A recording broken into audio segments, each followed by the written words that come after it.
Hi everyone. Word sounds.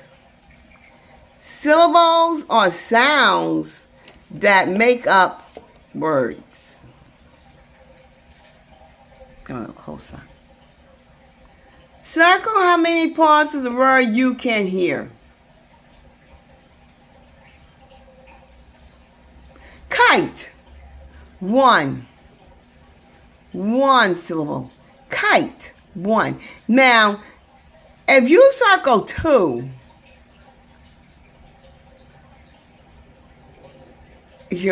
that's not right.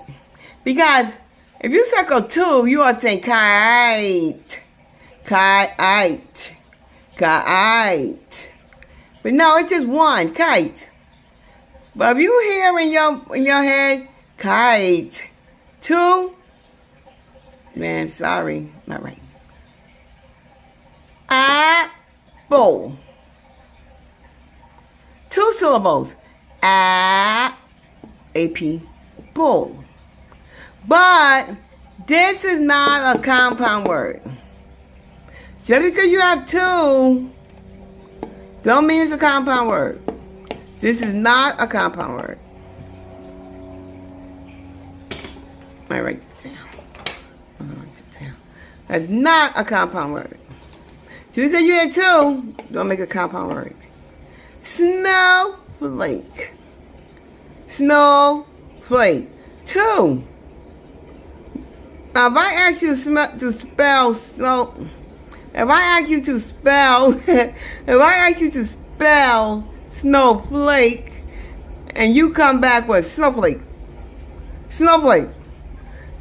you're going too fast. You're going too fast for something like syllables. So I said, how many syllables does snowflake have? You say, snowflake. Snowflake. One only, snowflake.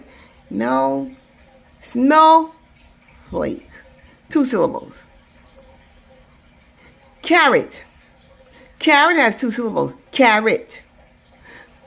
But it's not a compound word. It's not a compound word. Because it got two, that means it's a compound word. Leaf. One. Now, if you tell me two, you say leave. Leave. You're going too slow. Hi, everyone. Word sounds. Syllables are sounds that make up words. Come a little closer. Circle how many parts of the word you can hear.